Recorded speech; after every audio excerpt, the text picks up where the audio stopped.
back to the Childhood Cancer Perspective, and thank you all for sticking with me through all of these episodes as I continue to detail the journey of our daughter JC and our fight through pediatric cancer.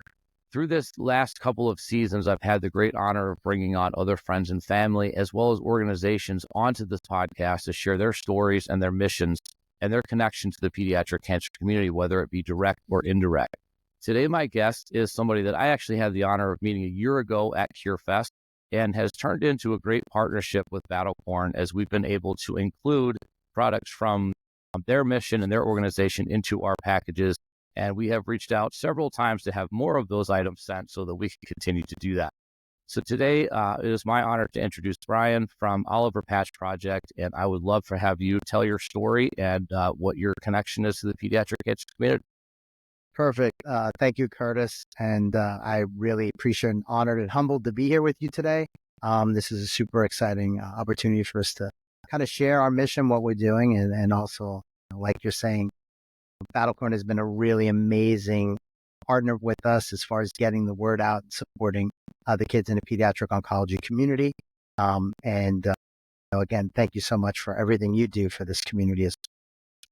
To introduce myself, I am Brian Burkhardt, Executive Director and co-founder of the Oliver Patch Project. And to give you a little bit about our story, our son Oliver was diagnosed in 2020 with leukemia. He was 9 years old at the time.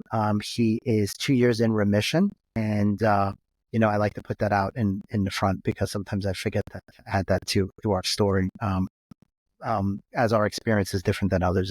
So COVID was in full blast, and it was lockdown on top of lockdown. I think our experience as an oncology family is different. That's a lot of families that go through COVID because the community within the hospital is very very art therapist, child life, and fortunately in the situation, during that time we didn't really have anything. We hadn't met another family for over a year through treatment. So people reach out to us and ask what they could do, and we really had a hard time asking for anything because that was very uncomfortable for us. In hindsight, we didn't realize we needed it, which we did. So my wife and I, when Oliver was in the hospital, he was on the sofa, and we were like, man, we need to get him up and moving.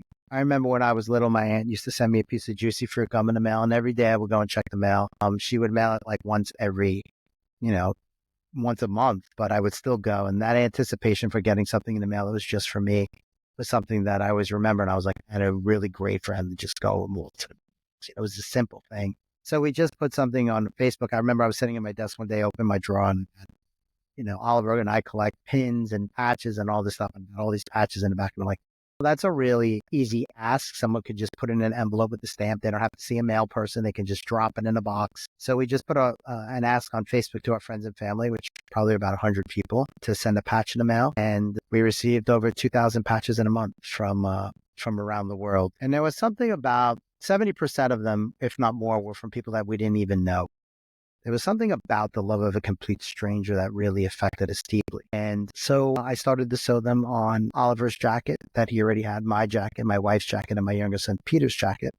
And we started to wear it to treatment. And he would walk down the hall and people would say to him, I love you, Jack. And he's like, thanks, I have leukemia, and he became empowered because all those patches were sent by people that, had a story behind them. We received a lot. Yes, we received Pokemon and superhero and all that, but we also received a lot from firefighters, veterans, police department. NASA sent us some. It was kind of crazy. It spread like wildfire. And, he may not have known who the Grateful Dead was, but he knew it was a band that someone really, really loved a long, long time ago, So there was something about that. He was physically surrounded by love. It became a suit of armor. So one day he turned to us and said, I would love to give patches to other kids like me. So that kind of was the beginning of this whole journey that we have with the Oliver Patch Project. My wife and I are originally from the arts community. So we reached out to our people and we said, hey, we have this idea. We'd like to create for lack of better words, a badass club for kids with cancer that was just for them. And would you be interested in doing a couple of designs that we can have made into patches? We got 300 designs pretty fast, again, from people all over the place. And we started to produce those. So that was the beginning of the Oliver Patch Project. So how the Oliver Patch Project works is, and let me preface, everything that we do is 100% free. and no strings attached. And what I mean by no strings attached, you don't have to take a photo and send it to us. The hospital doesn't have to, send us like photo of the kid getting the box or the patch or anything like that. We would love all those, of course, but we know what a journey it is and kind of what a roller coaster ride it is. So our job is to just provide love and support, unconditional, and that is very important to us. So how it works is a child hears about our program either through a hospital partner, through you guys that would hand out a simple welcome patch, or through social media.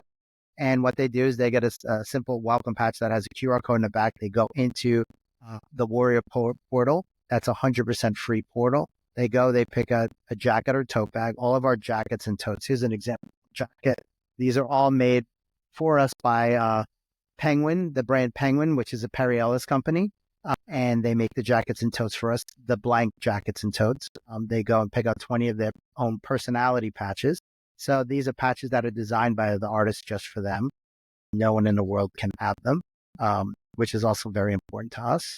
Then we sew them on, we embroider their name or their nickname, and then we send it to a seamstress, and then we have them done. Everyone is custom made to each child, and then we send them this jacket or tote along with a box of medical milestone patches. So that's what this would be. It's a box that's provided to the families and the parents. So the first time their child goes and gets their, high fever, they get the neutropenia patch. Everything we do has QR codes to it, kind of talks about we're not medically based. It's just kind of really fun, like the polar bear and keeping cool and, and this is you're getting your polar bear patch, and it's something that can be ironed on and brings the families into this journey. Because I know for us, when I saw my son smile, and that's all I needed, man. Because it's like it sucks. Like let's try to, let's be honest about the whole thing. There's nothing great. There's nothing good about going through cancer, right?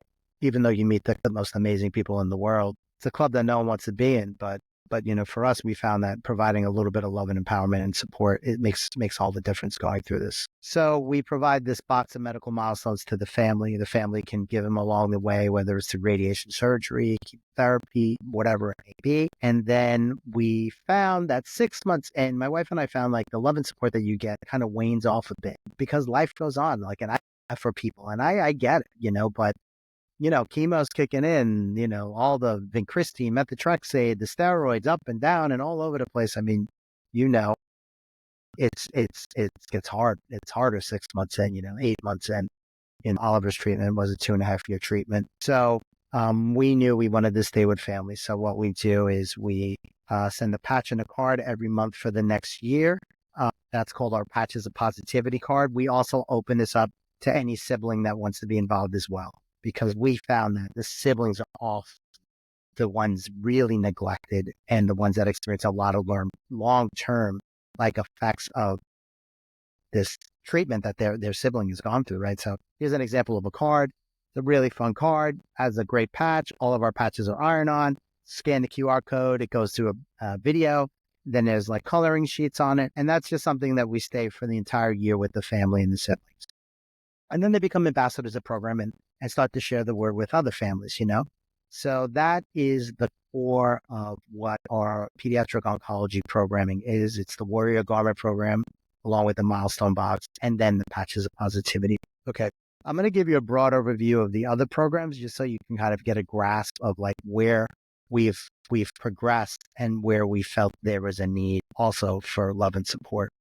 So, Curtis, we went into the hospitals and, we'd have different events because we're a very art-centric organization, whether it was, a patch design competition or just really fun engagements with the kids. But what we found is our kids in our program would show up, but there'd be a lot of other kids that would show up that didn't have cancer, but were really sick. And that kind of, I think what's important with all this, and I think that you and I both know this is, as much as you realize the community that you're touching within the pediatric oncology community, you also realize that, you have to know what you do and stick to what you do as a nonprofit, right? But it's hard because you realize how that love and support could be really, especially what we found is our kids and siblings mental health was a much bigger overall concern for us. What we found is across the board, right? So, but our funding was allocated to pediatric oncology. I could not take that funds and do something, but for that, and every day we watch the news, and my wife's, it's really just pretty much sad stuff, except there's always these little tidbits of like, today's National Donut Day and National Bring Your Dog to Work Day, and we were like, what makes a national day? Turns out there's a national registry of days, of which they get about 25,000 applicants a year. They accept 30 new days. And last year we were granted additional. Okay. So National Patch Day is a 365-day free initiative that anyone could send a patch and love of support to anyone, whether going through cancer, any physical ailments, whether mental health challenges or hold on one second. Let me just try this off. I'm sorry. This is binging like crazy. Okay, I'm sorry. So mental health challenges, that they can go and either someone could go and type them a message and we take it and we send it to them directly, or we send boxes out to organizations like yourself, to hospitals, to churches, youth groups, whoever. Hospital, like, we need 500 patches. And what's interesting about this is the way that it's, the funding exists is because we have sponsors on board that sponsor for the year. So we've been very lucky to build relationships with, larger organizations, whether it's the pharmaceutical industry, whether it's businesses, whether it's, we've worked with Subaru, we've worked with, Leukemia Lymphoma Society, American Cancer Society, Bristol Myers Squibb, so it's kind of great because it provides the funding that can support that, right? And so that's a program that, we've already sent over 60,000 patches of love and support out. So that is also a national program that's really being able to reach a much larger community, which our end goal is to try to help as many kids going through cancer, period. So, to get the word out, it was really great because it brings them back to the core of what we did and trying to help as many of these kids as possible. And then the last program we have is a program we have had wonderful opportunities to talk to the pharmaceutical industry within, specifically within the clinical trial space. And we originally were brought to share our story. And then we realized how there was such a disconnect between how people viewed clinical trials within our space, also with how people viewed pharmaceutical companies. And listen, there's the pros and cons to everything. But, it wasn't what I expected when I stepped into it. The people that they really, really cared and were trying to make a difference, right? And then also the disconnect between, these people in these clinical trials never got to meet any families that are going through this, never got to hear anyone's stories, never got to hear whether the good or the bad, right? Because when you're in a clinical trial, legally wise, people are just a number, which sounds crazy, but they're not allowed to know because of regulations, one person, the other, which I was blown away with. So anyway, we got involved in this world, and we were approached by an organization out of the UK that said your medical milestone program would be amazing to support clinical trials. And for us, we're like, that's great, but our funding is pediatric oncology. And I said, we can't handle clinical trials. Clinical trials across the board, there could be 10 kids or 10,000 kids, and they said, what if we help support you by giving you a donation to build it out and bringing it to the market or the pharma companies that are running these trials. And I said, okay, that's super interesting. However, we have some things that are important to us. And one of those is that this has to be for any clinical trial across the board, and it cannot be adjusted from one pharmaceutical to the next. Because if you want to talk about patient centricity, you want to talk about support and love and community, it has to be across the board, because when any child goes through a clinical trial, there's a sense of fear and uncertainty. And that's, kind of in line with our mental health, initiative with the National Patch Day. It has to unify everybody. And, it's exciting because we launched in February and it's being run in 19 countries by, some of the Moderna and some of the big pharmas have started to implement it. So it's kind of coming back to building a much larger community of support and, and love, which is really the core of what we do. So where we started from the pediatric oncology space, which is the core of what we do, is now the other avenues, and for lack of a better word, to put it in a Shark Tank perspective, it's, we try to have a diverse portfolio as far as like different revenue sources that can fund Oliver Pat's project. Because as you know, it is not inexpensive to run this program and run your program. And funding is always something that is a concern. And we've never had to turn away any child. And I want that to continue. So for us, it's it works both ways, is that the funding that's being provided by these are not only funding these programs, but helping funding our core program, which is our baby. So I hope that gives you a broad overview. I know I tend to ramble, but I think that kind of gives you like where we started and kind of where we're at. Yeah, no, absolutely it does. And don't worry, I'm a rambler too, and I've been through that many of times. But no, it's really kind of cool to see how so many organizations like us, it's like the core mission really aligns with each other. Like we're right on the same path, and the reason that we started is because when JC was in the hospital, when she would get mail, when she would get packages, that would take her away from what she was going through. That would distract her, and it would make her smile and happy. And when we came home, we said, we've got to do this too. We've got to give back. We've got to find a way. And these kids, as well as I do, these kids, they care more about other people than they do about themselves. They just want other people to smile, especially other kids, because they know they didn't ask for this. They didn't ask for this fight, for this battle and JC was diagnosed during COVID as well, January of 2020. The whole world shut down, and you're not in school. You're not with your friends. You're doing everything over Zoom, school through Zoom, which she hated. And being able to give back to, a community that is really underseen. We're in the background. And the problem is, we've been told so many times that it's such a rare occurrence. It's not a very prevalent disease within the pediatric community. And that the problem is that that's the complete opposite of what it is.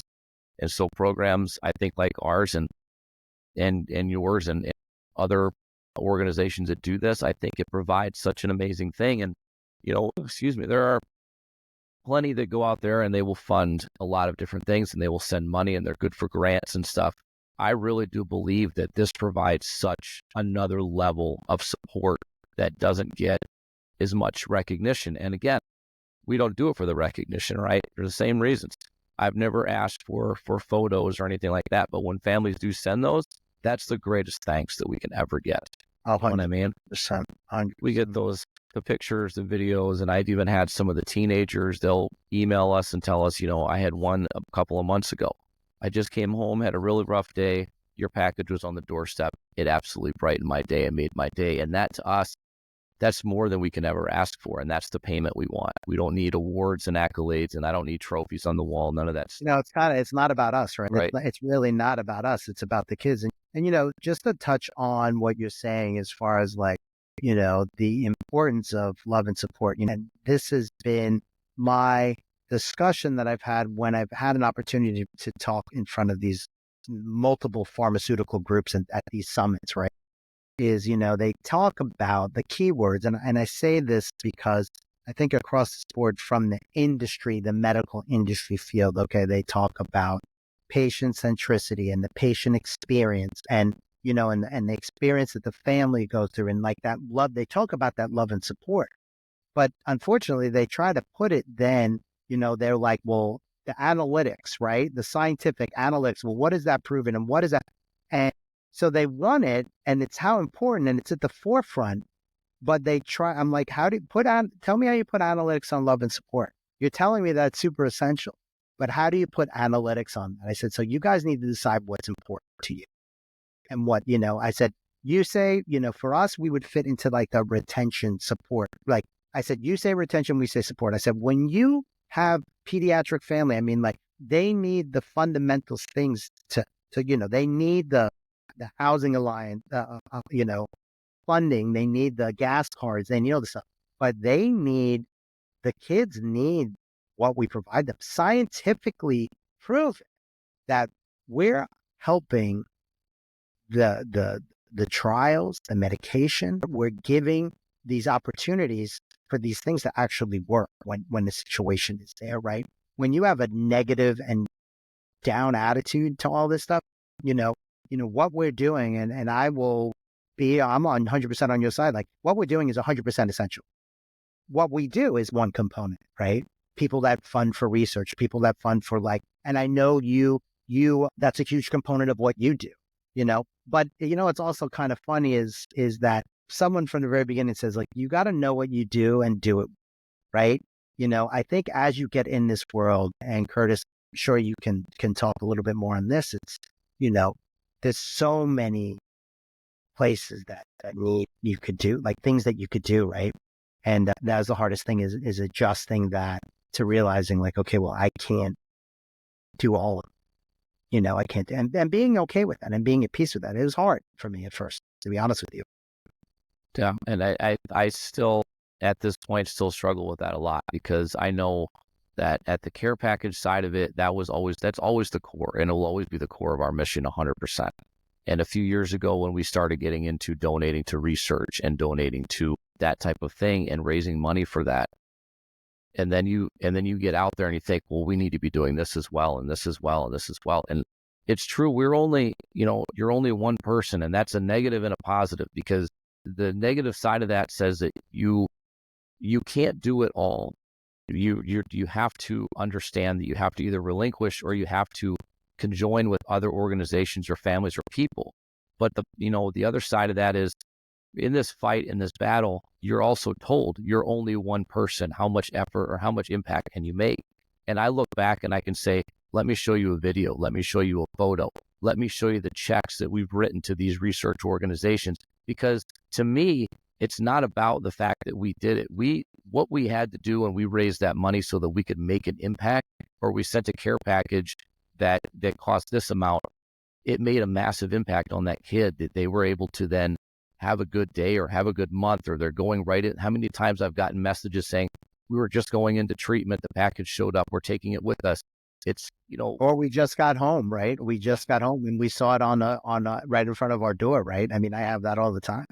Yeah, and it's huge, and it's amazing those types of things, what they can make you feel and how they can make you the impact on your own self. And that's what you want people to understand and see, is that this isn't about the recognition, it's not about the accolades, it's not about any of that. It's that we feel like we need to make an impact in this world, and when you're forced into this. So for all the people that ask you or say, we don't know how you do it, because we weren't given a choice.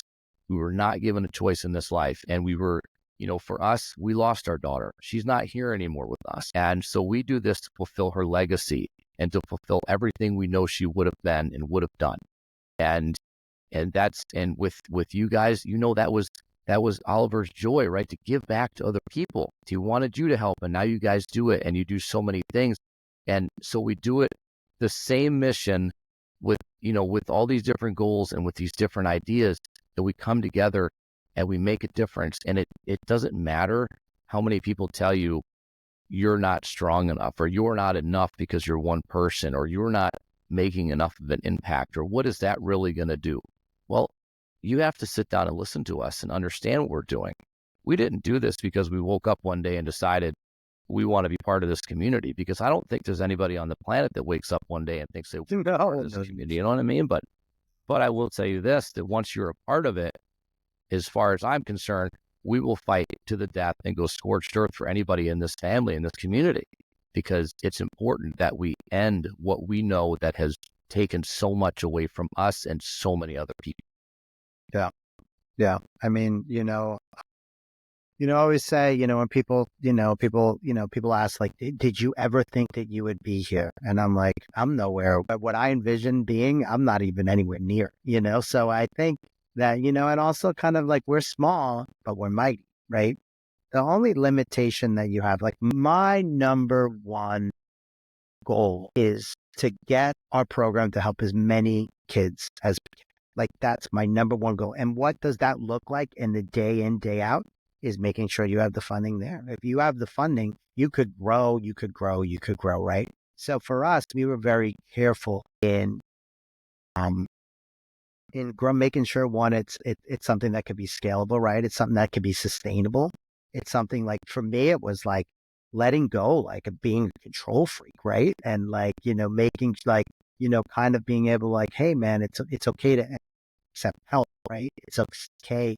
You're only as good as your team. But like, these are things that, okay, yeah, that, but it's hard. Like, it's a hard thing to kind of realize to accept that help and to put it out there. But, my goal is to get the funding in to make as big of an impact and of love and support that I can with as many families as we can. Like, that's it. Yeah, no, and 100%, you have to, in this space, you would think that kids and funding for kids or fighting for kids, you would think it would be easy. It is almost exact opposite. It's hard to get donations and funding for anything related to kids. And it's because, especially when it comes to kids that are sick, it's because the reality of it is easy for other people that are not in this community to turn around and walk away. It's easy for them not to listen. Not that they don't care, but it's easy to walk away from it and say, I don't support it. And there's almost, in the back of my mind, I've always tried to justify it by saying, well, if they support it, then they have to kind of keep up with it, and then they have to learn about it. And by not, they don't have to worry about it. And the reality of it is, we were not in this community until the absolute day that we were. Until January 30th, 2020, I mean, of course, you know what pediatric cancer is, right? We've all seen the commercials growing up as kids and everything and thinking that's horrible. I don't even know what you would do in that situation, whatever, but I don't think we paid a lot of mind to it. And then when you're in that position, you're like, who's going to help me? Who's going to help us do this? Because of being diagnosed at, 4 a.m. in a Milwaukee hospital and thinking, I have no support. We have nobody. We don't know anybody in this community.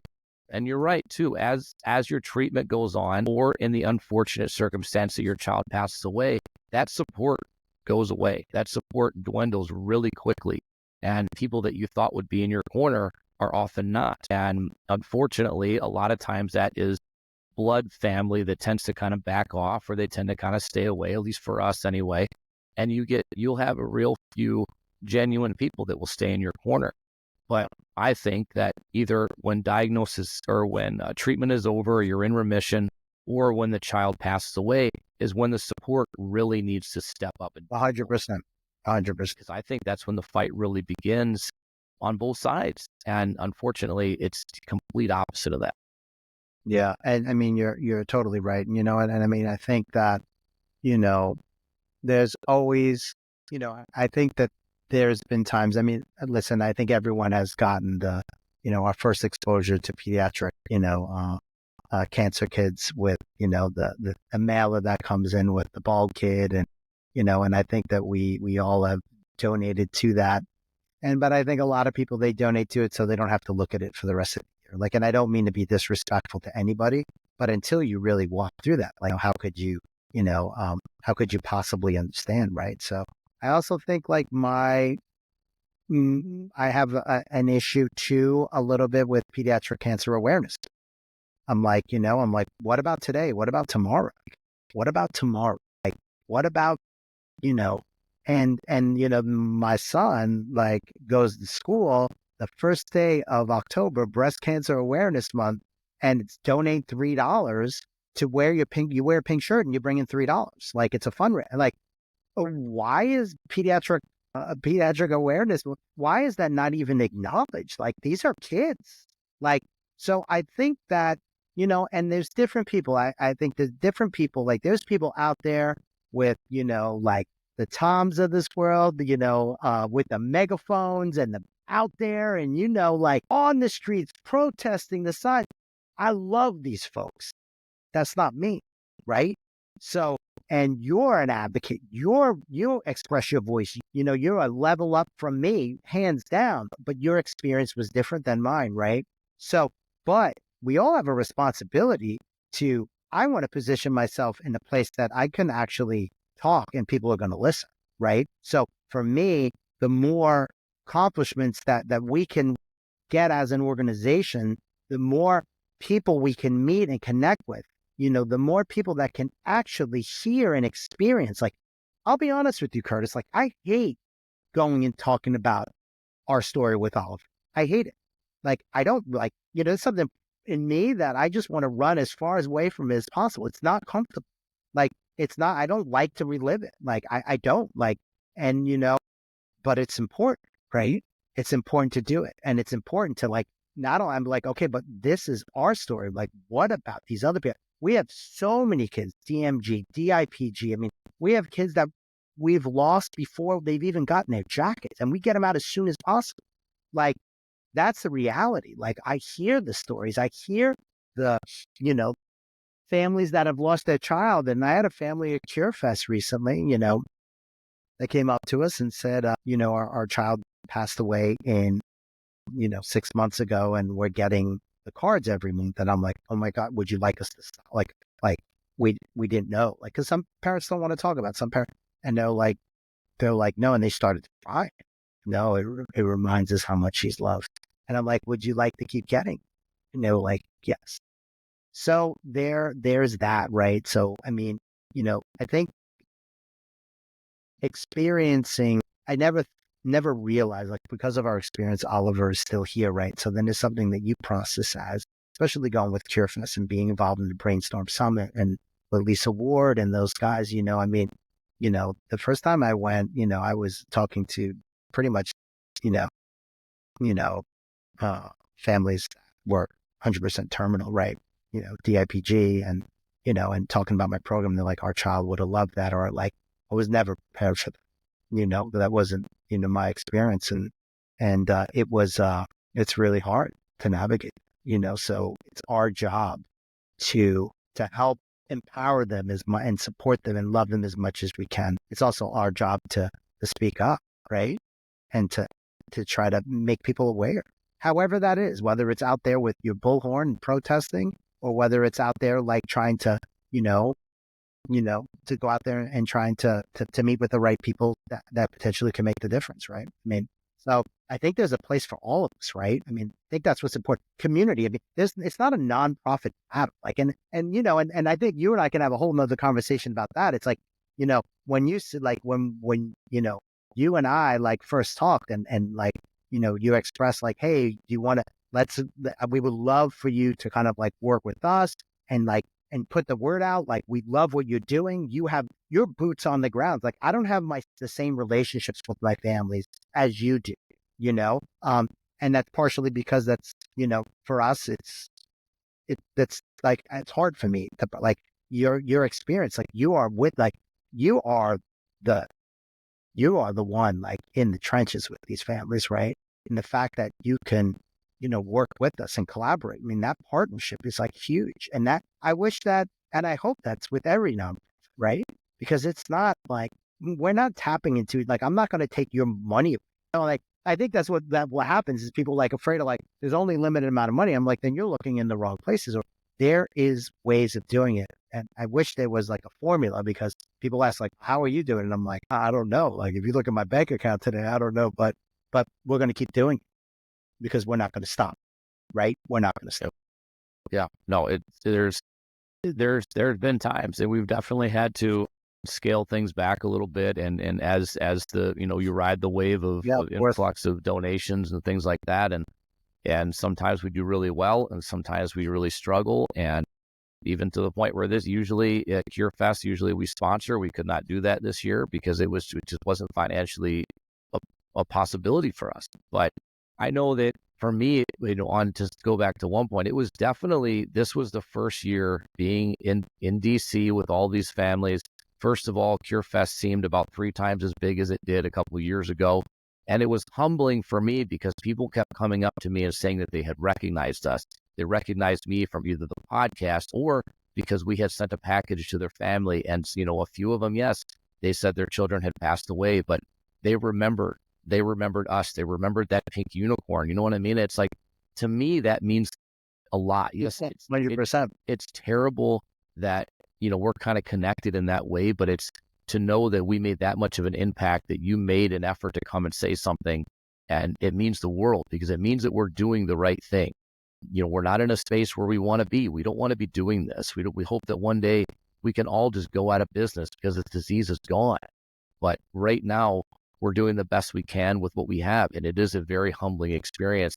And yeah, that and to go, and the other side of it is that funding is difficult to get. And I love partnering with organizations, and I'm not at all ever concerned that the money's going to go one way or the other. I always look at it like, the more of us together, the bigger the impact that we can make, the terminal list and others. And it's a shame. I just had one a few weeks ago that I went through and I saw the name, and it was a family that we follow on TikTok, and their child had passed away from DIPG just days before I had seen the request. And I had to reach out and say, I am so sorry that we didn't get this out in time. And it's a real thing. These things happen, and you question in your mind, again, if we sent this out and the child passes and it shows up, is that going to be a bad thing that they're going to see this, or is it a good thing?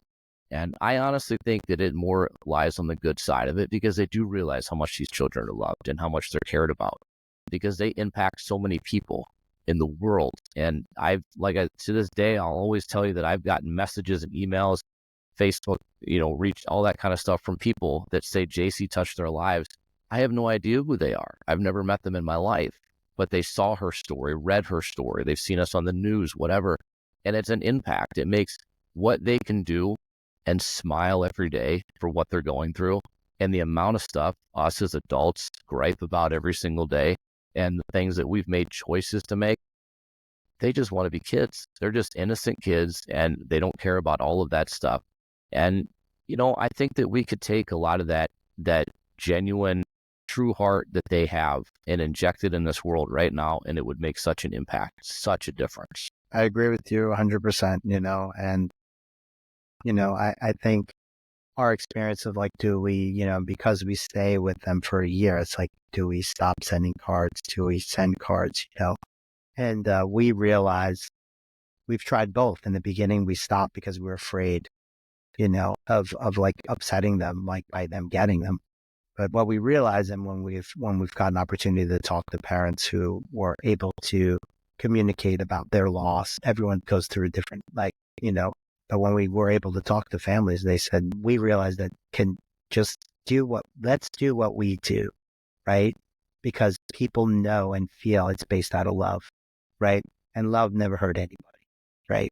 I think for us, we just proceed, and we only had one family say, hey, could you stop sending cards? One family. And we're like, absolutely, no problem. Thank you. But that's one family out of thousands, and not all of them, or not a large, many of them, a lot of them are not here still, right? We just keep going, because I think if you start to think about it too much, you start to drive yourself crazy. I mean, you got to we do what you do, and hopefully people will see that intent. Yep. I think that's the best thing that you can do, is you can put yourself out there, and you let it speak for yourself. You let what you've done speak for itself. I don't like necessarily public speaking or getting out there in front of crowds or anything like that. However, it has become a necessity in the reality of in this world to do that. And I've kind of overcome all that. I realize that if you're speaking with what you're passionate about and what means the most, then, looking out in the crowd it doesn't bother me anymore. No, you're speaking from the heart. Right. It's you, right? So, it's true. And so I enjoy doing that now, and I wish I had more opportunities to do that, to be honest with you. And I didn't. And last year, when we lost Tattoo Tom, right? And I had met somebody else through Instagram, reached out, and then she had forwarded me his TED Talk that he had done. And it is, if you've never seen it, it is absolutely incredible, because what he did is he did a bait and switch, but it was an amazing trick that what he did, because he had a whole group of people come in, and he labeled it with every single controversial topic of what was going to be talked about. And then he said, but I fooled you. Now we're going to talk about pediatric cancer. Now let's have a conversation. It's amazing to have that kind of connection with people, and that kind of, just that ability. And I wish I had a little bit of that, and one day be able to reach that level to make that kind of impact, because that was a huge loss to our community, a huge voice. And finding that ability is going to be something that's going to be hard, but hopefully one day, we'll be able to get to that, because that's what we need when it comes to those steps in DC and those steps in every single state on those Capitol hills. When you go in there and speak to politicians, and I spoke to one with another family of ours. We spoke to a Texas politician who knew nothing about why we were there, had no idea what September was, had no idea what the Childhood Cancer Caucus was. It was created by Congressman McCall from Texas, and you represent Texas and had no idea. It is amazing the amount of people that are writing the laws or enacting the laws, all of this type of stuff, that have no idea that we're even a community. And that's something that has to change, and that's the biggest difference. What we do on a level here of care packages or patches and jackets and that type of support, it's so incredible. And almost more important, I think, than anything else, because it's that level of love and support that takes away from what you're going through, but it also shows what an amazing warrior you are. But the support coming from the side of the people that are supposed to be supporting the community, all ages, from 0 to 100, and they don't. They turn their backs on children, and it's a shame, because politics within this community is not RD. It's not left or right. It's not any of that. It's the most nonpartisan issue on this planet, because it's kids. And without our kids, without this future, there isn't a future. There's nobody to vote you back in. There's nobody to vote you out. There's nobody to protest you, or there's nobody to love you. And there's nobody that's going to become the future doctors and pilots and judges and police officers. You know, JC was going to be a NICU nurse. That was what she wanted to be. And now we've lost 70, 80 years of life with her and what she could create. And so many other kids are going to lose that too, unless we find a way to make people listen to what we're saying. I mean, you're right. And I think it's our job, I think it's all of our job to understand that and best to, have our, know what we do and be a part of that. I mean, you have, people like Sylvia from Mystic Force Foundation. I mean, she is out there. She is an amazing woman. I've gotten to know her, like, just fantastic. She is an advocate on, I mean, you have, the people like, Lisa Ward, and people that are out there making differences and getting involved, changing, working on legislation. And that's like, that's huge. So I think, like you're saying, we all, listen, to be honest with you, like, with the kids, I think people don't look at kids because it's hard to look, right? And the people that really look at it and are telling people to look at it are people that have to go through it, right? And I always tell people, and we've always adopted this, we were never a victim of cancer. Like, we chose not to be that. Like, when we were told, Trisha and I, like, yeah, we cried, and then we're like, okay, it's showtime. Like, put on your big boy pants and let's do it, because there's nothing we can do to change this. The only thing that we can do is how we approach it and how we deal, right? So for us, when I've gotten to speak with families like, why is this happening to me and my child, and how come, and I'm like, I said, listen, you have to, like, work through that, because you have to be good for your kids. I said, put it in the room and open that door later to process, or maybe not open it at all, or whatever you want to do. But right now, you got to do what you got to do, And I think that, as a parent going through that, you understand it's not diminishing the hardships of it. It's just, that's reality. Like, none of us want to go through this. We had to, right? So, for us, I think what we both do is we provide that empowerment and that support that, is that whether it's an opportunity for kids to escape for a moment, to smile, to be happy, to, like, step away. I mean, that is huge. That is huge. And I think what we're doing is essential. No, I agree with you. And I've often, it's that humbling side of things, and, not almost feeling like you're not doing enough, but at the same time, in the back of your mind you are. But I've never been one to, to put myself on a soapbox or anything like that. I almost want to, like, stick in the background, and, we again are also we're a small organization, but I've been told many times that I can't talk like that. I have to talk like we're a huge organization, like we're massive, and we're, and it's difficult, because I don't see that. I see ourselves as small, but I know that we make a huge impact, and I know we have. That's the whole thing. You might be a small organization, but making a huge impact. Right? I always say small, but mighty. Yeah, 100%. And that's kind of where it's at. And I kind of like that, because it's it's a lot less overhead, a lot less things to deal with, and we can just I can run it out of the basement, and I could be okay with it. Yeah. Yeah. But yeah, it's definitely, it's something that we never thought it would get this big, that it would get to the point where we were sending as much out, or we would be doing partnerships or working with other organizations or anything like that. I don't think we ever thought it would get that way. For us in the beginning, we were scouring the internet looking for people that we could send things to. And then I know, and you know that, and it's everyone thinks that they're just going to come out of the woodwork, but that is, so that becomes about your relationships, right? And your hospitals and your advocates, your advocates in this space, and your families, right? Your families. I mean, they become, so, that's why for us, like, have to have partnerships and relationships, like with, with specifically with you guys, has been amazing. So many of our kids come from you, like a lot of our kids, and they tell other families, right? So it's kind of that capillary effect, like you were saying with JC, and, and the 70 years of an impact, right? 80 years of an impact, right? I mean, what we're doing is we're just, I always tell people, like, we'll have fruit tomorrow from the seeds we plant today, right? And that's the whole thing, is it's kind of, whether I can help 1 or 5,000 kids. I mean, I don't want to have to help 5,000 kids, but it is what we have to do. If when you tell me that you jumped up to over 3, you're going to do 300 this year, I mean, that's like tremendous. As much as I'm sorry that you have to do that, I'm super excited that you can do it. Yeah. That you can do that. I mean, that's 300 kids that you made a huge impact on, right?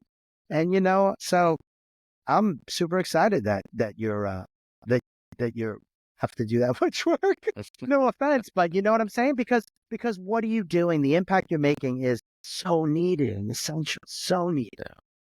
Yeah. And that's the thing, is I think that, I know that it's a necessary thing. I know from seeing it from our own point of view, and from, like I said, when, packages would come to the hospital, or when letters would come to the house and things like that, and what it would do to brighten her day, and knew we had to do that. But yeah, I didn't ever think that it would get to this level, to this point where we would be sending these things out, and to the point where now my wife has to say, you're only doing this many a day, because otherwise I'll sit down here and I'll just crank these things out. And a month ago I had 40 boxes down here that we had to take to the post office and deliver to the back door, because they weren't going in through the front.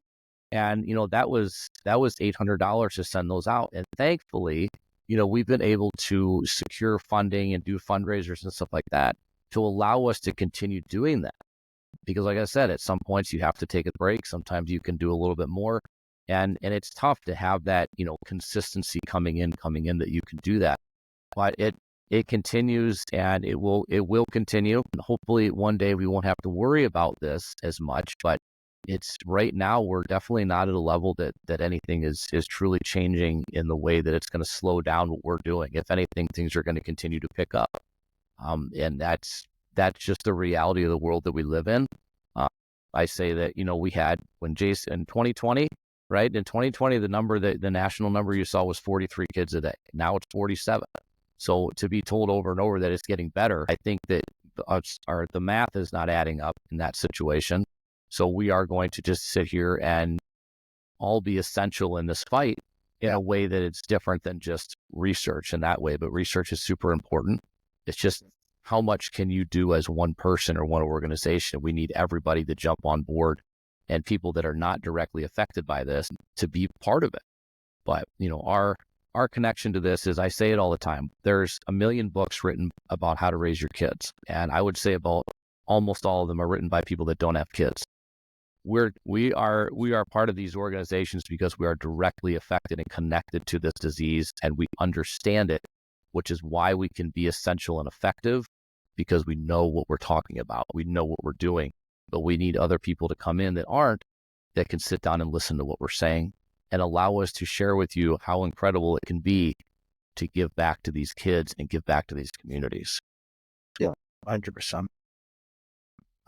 Listen, man, it's really great having an opportunity to talk to you, and again, we truly appreciate your support and your partnership in getting the word out, and you and many other organizations are how we're able to provide this love and support, right?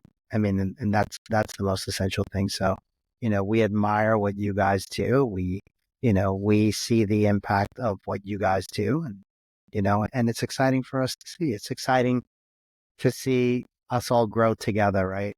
I mean, that's kind of the you know, and for us, we're in the same house, right? We're doing the same thing. I mean, we're providing that love and support, and that is essential. And I will fight tooth and nail and let people know how important it is. And that's all we can do is we can continue to be loud and continue to be annoying, because that's what I've said, that my annoyance level when it comes to this kind of stuff, it's going to be really high. So you're better off just listening to what we got to say. It's important. It really is. I mean, it's important work, and it's exciting to be able to partner. It's exciting to be able to include everything in what we're doing, and also include what you guys are doing, and sharing that word out there and growing together, because the more people we have in this army, the stronger we're going to be, and the bigger the impact we're going to make. And at the end of the day, so many kids are going to be able to say, I knew who they were. They helped me. They were there for me. And in the reality, when a lot of people don't understand how to talk, they don't understand how to be close to pediatric cancer or understand it. And it's our opportunity to make these children feel and realize just how incredibly important and strong that they truly are. 100%.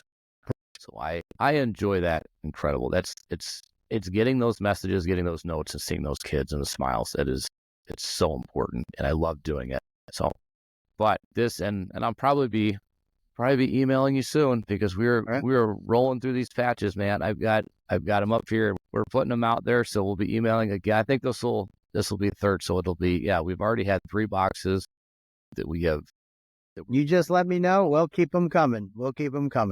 I love it. This is the type of partnership that is the most important to me, and I think it's been so incredible. And it's chance meetings, right? It's, with CureFest, you meet so many incredible people, last year with us, meeting you and creating this, but also with Onco Heroes. And that's where our money went for our gala this year, which was incredible for us to be a part of that and really, truly feel the effects of what we're doing. So I enjoy it. This is a great thing. I love being able to have these opportunities. So I appreciate what you guys are doing so much. Thank you. And we feel the same with you. So it's one of those few things in life that's mutual. Right. It goes far beyond partnerships. It becomes friendships, and that's what makes it so much more impactful. But this has been an amazing conversation. And if anybody would like to check them out, it is Oliver Patch Project. You can find out all the information about their story, about ways to donate, ways to help. Send a patch to a friend. There's some incredible patches. I got to see a lot of them at CureFest this year. So there's a lot of really cool different patches out there. And you can find out more about how you can help and get involved. Thanks, brother. All right. If we got exit music. Oh, sorry about that. That's my phone. That's all right. All right. Well, I will let you go, but I want to thank you so much for being on here with me today. And again, everybody, you can check them out at oliverpatchproject.org. And Brian, thank you so much for being with me. Perfect. Thank you, Curtis, for being here. I'm honored and humbled to be here. So thanks again. Absolutely. Everybody else, we will see you all next week.